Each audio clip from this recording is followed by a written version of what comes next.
Wito huo umetolewa kwa niaba yake na mkuu wa wilaya ya Momba Elias Mwandobo wakati wa uzinduzi wa mbolea za asili za MC Donald Volker Grow zinazozalishwa na mzawa wa mkoa wa Songwe. Kwa hiyo ni wajibu wetu sisi wakulima kubadilika, na fursa sasa imekuja ambayo ni mbolea hii ambayo tunaenda kuzindua siku ya leo, mbolea ya McDonald Volker Grow.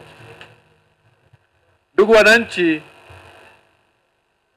mbolea hii imeshapita hatua mbalimbali za serikali na imepata vibali vinavyohitajika, na sasa iko kwenye hatua za mwisho kabisa, kwenye hatua ya kibali cha usambazaji. Kwa hiyo ni rai kwetu, mamlaka inayohusika itaenda kumpatia kibali cha usambazaji. Akizungumza katika uzinduzi huo, mkurugenzi wa kampuni ya MC Donald Volker Grow, Donald Mwakamele, amesema mbolea hizo hutengenezwa kwa kutumia miamba yenye madini na virutubisho vinavyosaidia kurejesha afya ya udongo na kuimarisha uzalishaji wa mazao.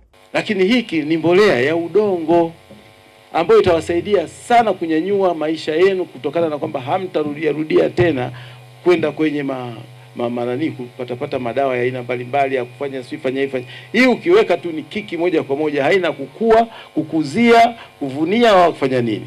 Hii kazi yake ukiweka chini ardhi, sababu ardhi inakwenda madini, unapanda inakwenda yenyewe mpaka juu, unavuna, ushavuna unapanda tena. Ukiwa na maji unaweza ukapanda tena, unapanda tena, kwa sababu sasa madini yapo chini, yale ambayo nyinyi yameunguzwa na zile mbolea zetu zingine za kemikali, zimeunguza yale madini ambayo Mungu alikuwa ameyaweka. Kwa upande wao, wadau wa kilimo hai akiwemo Paul Chilewa kutoka Tanzania Organic Agriculture Movement TOAM wamesema matumizi ya mbolea za asili ni njia muhimu ya kurejesha rutuba ya ardhi na kupunguza athari za matumizi ya kemikali katika kilimo.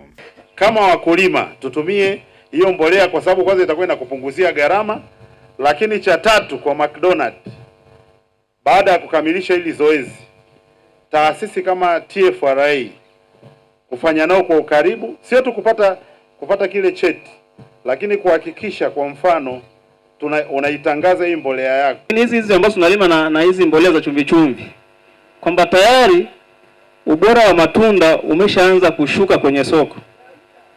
Sasa kwenye utafiti tayari tukagundulika kwamba kwa matumizi ambayo si sahihi ya mbolea za chumvi chumvi tayari yametuathiri kwenye soko. Nilipojifunza sikuachia pale, nilichukua mbolea mifuko 2.